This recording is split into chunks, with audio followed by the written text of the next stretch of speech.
The breaking news was a milestone. One of the nation's premier primate centers, where some of the most heinous monkey experiments take place, announced that it would begin the process to transition into a sanctuary. Details next on the PETA podcast with Emil Guillermo.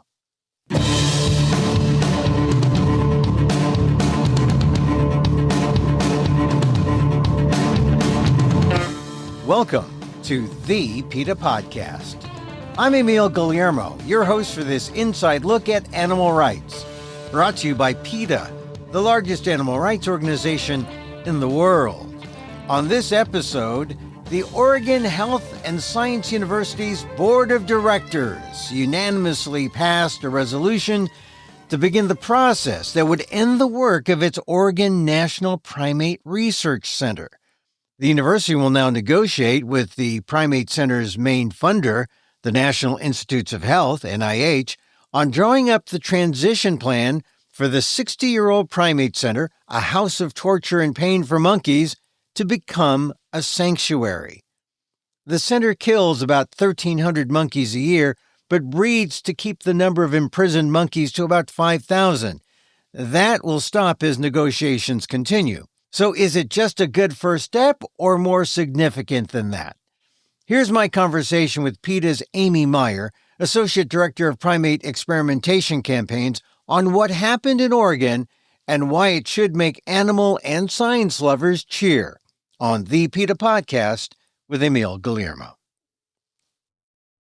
The Oregon Health and Science University's Board of Directors held a meeting on a resolution that they drafted. And this resolution, mostly the main thing that it would do is allow the OHSU president and board of directors to begin negotiations with the National Institutes of Health to transform the Oregon National Primate Research Center, which is one of the largest primate laboratories in the country, into a sanctuary. And it didn't stop there. It also had a bit that would make it so that while these discussions are happening over the next 6 months, that the Primate Center has to suspend breeding more monkeys into existence unless it was required for a specific project. But, what they've been doing is just breeding hundreds of animals every year. And so there's a pause on that, which means hundreds of monkeys won't be born into a life where they're looking to not use these animals in research anymore. So there's no point in bringing more of them into existence. And it really is the start of trying to put the Primate Center on a path to closure. And I've never seen anything like it with these primate centers. This is just uncharted territory that we have leadership from one of these institutions looking to transform a laboratory this size into a sanctuary. All right, now, I don't want to throw cold water on this, but, I just want to just take this incrementally. It sounds like, all right, they didn't close it, but so it sounds like if you really wanted to pump it up, you might say it's a good first step, but you say it's more than just a good first step. It's absolutely a good first step, but it's also, it's like a leap. It's not just a baby step. This is a leap forward that this is even happening. And the National Institutes of Health have also publicly acknowledged that they are in communication with a National Primate Research Center to look at transitioning to sanctuary, which we know is Oregon now. And so it's just huge. We haven't seen the National Institutes of Health be interested in this before. We haven't seen leadership from an NPRC's institution be interested in this before. The fact that these conversations are happening is just remarkable.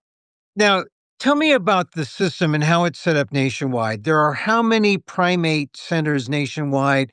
Oregon is the biggest. It's one of the premier ones on the West Coast, next to Washington State on the West Coast, right? Yes. So Oregon's is one of the largest.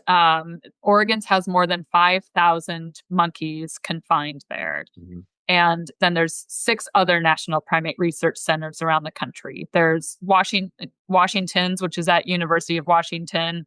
There's one at the University of California, Davis, one at Tulane University, one at University of Wisconsin-Madison, one at Emory University, and then which one am I missing? Oh, Southwest, which is at an institute in San Antonio, Texas, called Texas Biomedical Research Institute.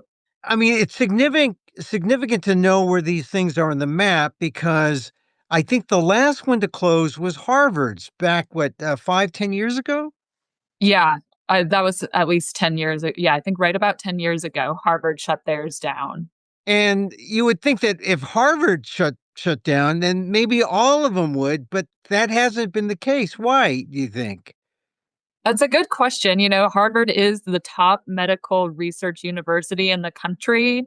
Now, today, 10 years after they shut down the Primate Center, clearly that did not impact the amount of good research they can be doing. It's only improved the amount of good research they're investing in and doing, and not wasting our tax dollars on experimenting on monkeys that's not getting us the cures we all want and deserve, and causing a tremendous amount of cruelty in the process. So, yeah, you would have hoped that others would have followed suit, but I think the money kept coming in from the National Institutes of Health, and so they've kept taking it. And now we see the National Institutes of Health have been giving every indication that they want to be focusing on what's called non-animal research methods and putting money towards that rather than into experiments on primates. And so now I think we'll start seeing these other remaining national primate research centers start looking at transitioning their plans because they're going to follow the money. Yeah, and it really is maybe the beginning of a transition because, as you said, NIH, the National Institutes of Health, kept giving money to these centers, and they just kept using the money. What was the difference now? Why do you think that they're now looking to closure? Is it because NIH the light bulb has gone off, or it's because the new scientific methods are so great, or is it because of years of failure where they haven't really produced anything to to justify the millions of dollars spent at these primate centers like in Oregon? I think it's really a collection of so many things, to be honest. It's all of those things you just mentioned. And then we also had, in the last year, we had some really bold Oregon legislators who were pushing OHSU to do something about the Cruel Primate Center that has been having just violation after violation of federal animal welfare laws. It's been an absolute train wreck up there for the animals. We had 93,000 members and supporters in Oregon who've been taking action with us, especially in the last year, but really for so many years. PETA's been focusing on these primate centers for a long time. We've had investigations up there. We've held a lot of demonstrations and public outreach and just a lot of pressure, but we ramped it up in the last year and we're starting to see that come together now too. And it has to be pretty significant when all of a sudden this big primate center is now saying, we're going to become a sanctuary. I mean, that's like the opposite. That's like it's opposite of what they're doing. They're saying we're essentially going to oversee freedom and liberation for the monkeys to a degree, a sanctuary, right? I mean, that's like the total opposite. Yeah, it would be providing these monkeys a semblance of the lives that they've long been denied. And frankly, they deserve at least that much. Some of those monkeys up there have been kept in cages that are, the size of our kitchen cupboards at home, and they can live for decades up there. Some of them are 20 years old, Mhm. and they deserve just this semblance of a natural life where they can feel the warmth of the sun and they can have choice and agency. They can decide who they are around. They can actually have a social group, all these things that should come with a transition to sanctuary. And, it frankly, it should be on the institution and it should be on the National Institutes of Health to fund the sanctuary for these monkeys because they've been responsible for confining them for 60 years. And so animals, primates, were bred there, bred to be experimented on. Some are still there. Some don't even know what it's like to be a monkey, I guess, right? I mean, they just know what it's like to be inside a cage, inside a place for experiments. What kind of experiments did they have? What was the kind of life that they led up there? I mean, almost anything you can think of they were doing up there, infecting them with deadly diseases. They've been doing some really cruel experiments that just seem pointless, even from a non-expert point of view. They were addicting some monkeys to THC, and then they were male monkeys, and then they were electroejaculating them to see what the impact was of THC on their sperm count and things like this that are just, we do not need to be doing this to monkeys at all. Um, and so there's, and beyond even the experiments themselves, they are just confined in these concrete block rooms, and there's no natural light or breeze that can penetrate through these places. They are just paralyzed by their own fear and boredom and loneliness. And it's really just time that we shut these places down. So the negotiations begin as the transition moves towards sanctuary. And I guess, as you mentioned, the most significant thing may be no more new breeding of monkeys. You can't bring more new monkeys into the situation. That's got to be a plus. It's certainly a plus for those several hundred during this 6 months who won't be born into this existence. And for those mothers, some of these babies are taken from their mothers within days of being born. We've seen records of some of these monkeys being shipped up to the other primate research center at the University of Washington when they're only a couple weeks old. And they're so young they have to be sent with pacifiers, and they have ulcers on their thumbs from sucking their thumbs because they were pulled away from their mom so young. So those kinds of, babies being born into this existence won't be born into this awful existence in the next 6 months while the discussions take place. And then, of course, if it is able to get secured and transitioned to a sanctuary, that would be part of the sanctuary model too. It won't be continuing to breed animals to keep a sanctuary going for hundreds of years. The goal would be for the sanctuary to just be a life for the animals there now, and then shut down when they've all lived out their natural lives. All right. So this is great. The future is bright for the animals, or it seems to, as the negotiations begin. But what about the experiments? I mean, did they amount to anything scientifically? Are we going to lose anything because of this halting of the experimentation that is taking place there, or does this just prove that there was nothing virtuous or nothing significant going on there anyway? Monkeys are not necessary or relevant. Monkey science is just bad science.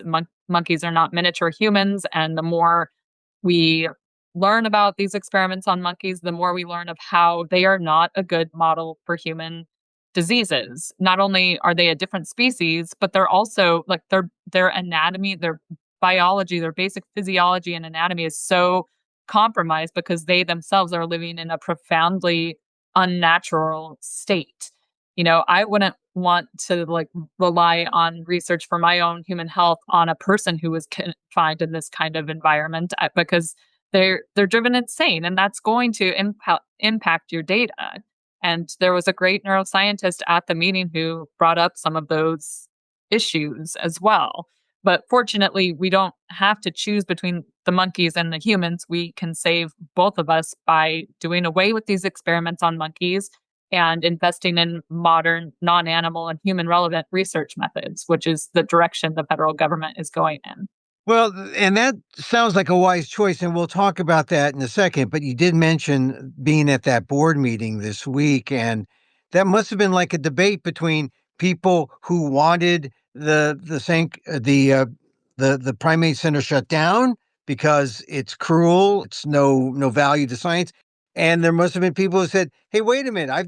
I'm a scientist. I'm getting money. I got my job. There's jobs here at stake." So what was that debate like? What was it like being at that meeting? It was quite an experience. It was a very emotionally charged room. It was absolutely packed. I've been going to the OHSU board meetings for over a year, and I've never seen the room that packed. They had to have an overflow room, and it was passionate people on both sides of the issue, And really it was all, it was people who work at the Primate Center, people who are doing experiments up there, and animal care staff on the one end, and then people who are concerned about the science implications and what is happening to the animals on the other. And there were public comments allowed from both. And each time people in the audience, like half of the audience would cheer for one side and half would cheer for the other. And there were definitely, some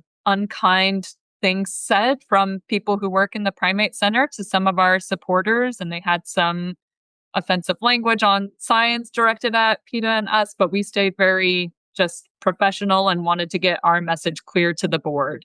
Boy, it must have seemed like being at a Super Bowl or something, or a game in some ways.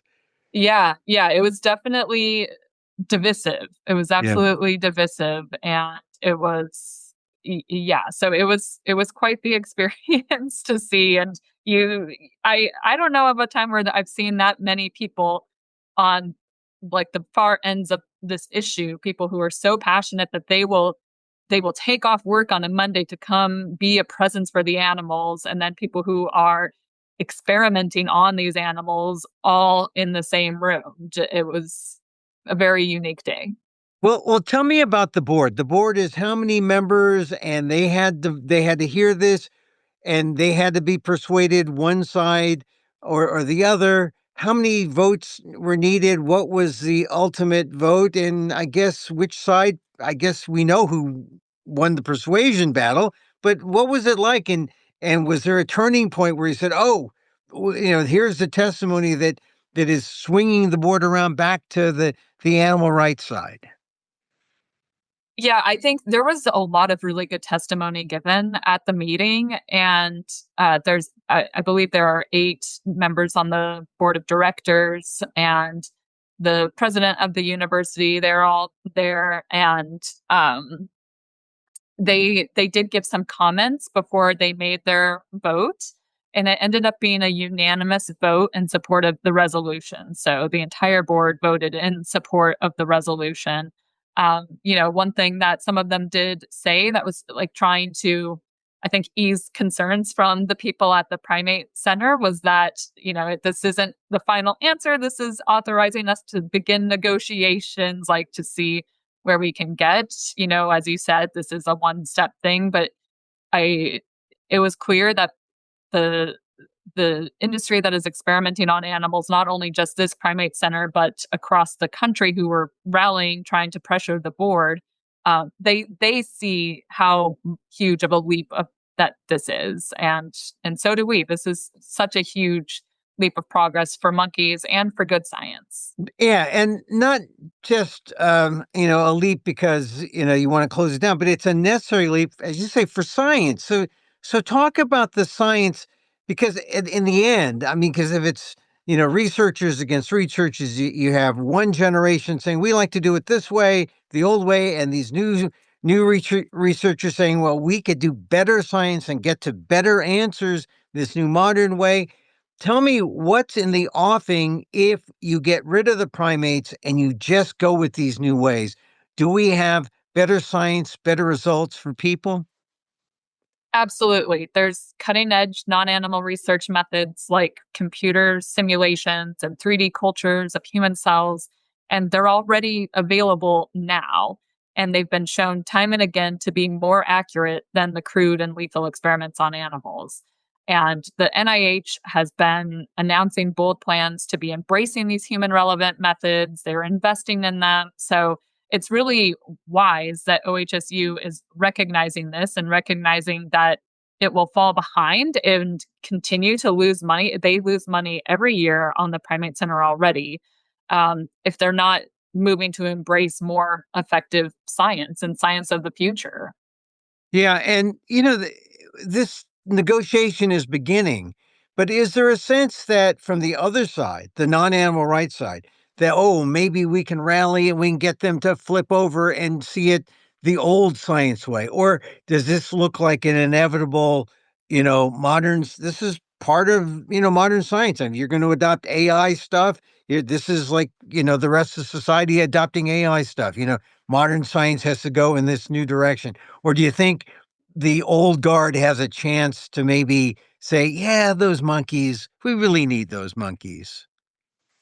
I think that the old guard is going to keep thinking that, and to an extent, you can almost understand if you've built your career 30 years doing this, it would be hard to admit that everything that you're doing has not gotten anywhere and is going to get you nowhere, and to that you need to relearn how to do a completely different kind of science. But that's what needs to happen ultimately, of course. So I do think that they will stand by and keep digging in their heels and probably be pressuring the National Institutes of Health not to change money from their type of research over to a sanctuary. And so, PETA is encouraging our supporters. It's easy if you go to PETA.org. You can yourself send an email to the National Institutes of Health, really thanking them for being bold and looking at transitioning this primate center to a sanctuary and encouraging them to move forward with that. They've invested billions of our taxpayer dollars over the last 60 years into these failing primate centers. It's time for them to do what's right for the animals finally and phase this out and just move the money into more human relevant research methods that are also going to be a lot cheaper to produce. Mm, yeah. Monkeys are very expensive to take care of long term, over 60 years. Yeah. Well, tell me about what PETA has done over the last year to get us to this point and what it will continue to do.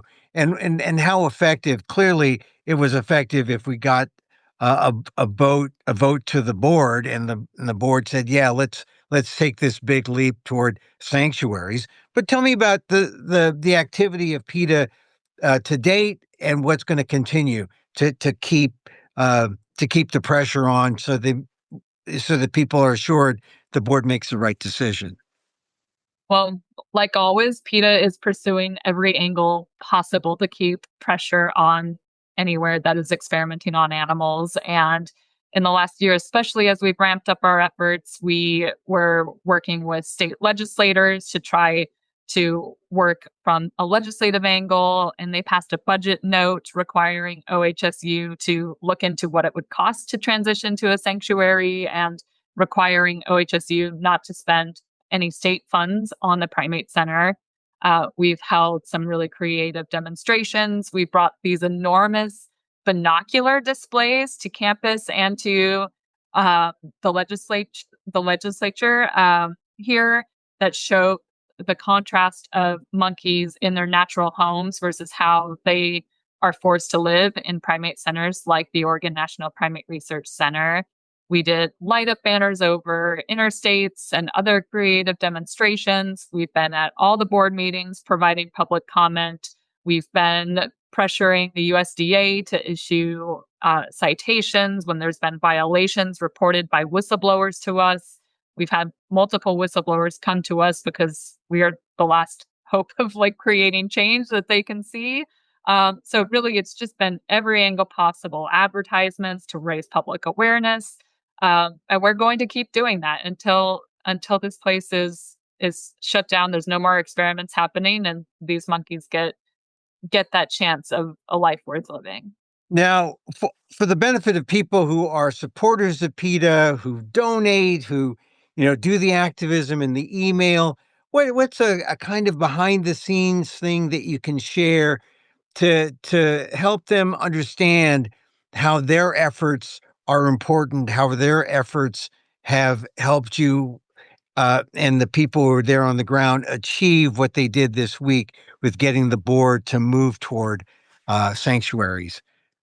Well, there's been a few times in the last year, especially where we've called on especially our Oregon members and supporters, but sometimes nationally too, to be writing to the board or writing to their members in the state legislature, their representatives.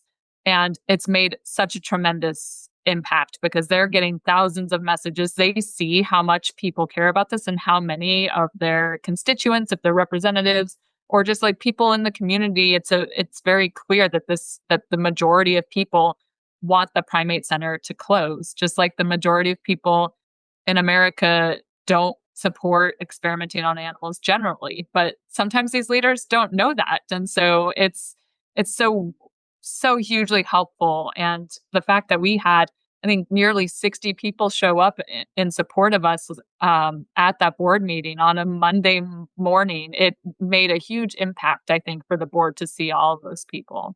And then you also had the countless emails as well. Yes, yeah, just emails coming through, by the thousands. I think they said that they had received at least 7,000 emails ahead of the public, from the public comments, before getting to the meeting. And I know a lot of those were PETA supporters, and we're just, so grateful. See, a lot of people would say, "Oh, how important is this email? If I send this email, how important?" And they don't see it, but it does have an impact. Yeah. And, sometimes it is hard to know the impact because you don't get a response back directly. But a lot of times, those state legislators will have a meeting with us because they've been hearing from their constituents. So when I come to them saying, we want to discuss the Primate Center, they're like, oh, yeah, my people have been telling me about this. I need to learn more about it. And it just really gives an opportunity for us to build those relationships and push the issue forward because so many people care about it and they see that so many people care about it.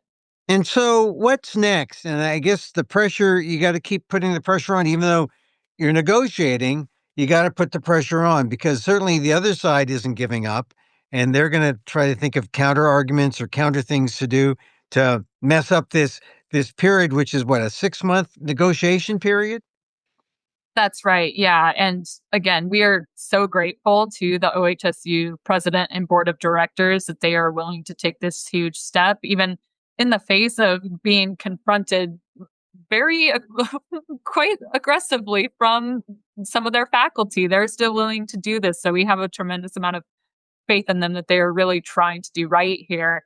But we will be keeping the pressure on. We also, want to be keeping the pressure on the National Institutes of Health with going through with these negotiations and really showing up for these monkeys. They've already actually, the National Institutes of Health have made it a policy that has allowed grant funding to go towards retirement of animals. And that's the kind of thing we need to be seeing so that they can they can make the money available for these animals to experience sanctuary. All right. So if all goes well, we should have sanctuary by June or July. I guess it would be hard to say exactly when it would transform to the sanctuary, but I think we should at least know that the funding is secured by June or July. And so we will be relentlessly pushing for that until then. And, we have primatologists on our team who have extensive experience in the sanctuary world. And so we will also be sending any input from them and really be available in any way to help with actually what it takes to transition these places. And I think that would be really beneficial for them. Well, we'll be following your moves. Amy Meyer, Associate Director of Primate Experimentation Campaigns. Boy, that's a mouthful. Associate Director of Primate Experimentation Campaigns. What's that an acronym of? PEC? I should get an acronym. That would be nice. I like this idea. Amy, congratulations and good luck to you. We'll check back with you, certainly before the summer. That's right. Yeah. Yeah. Wonderful. Thanks so much, Emil.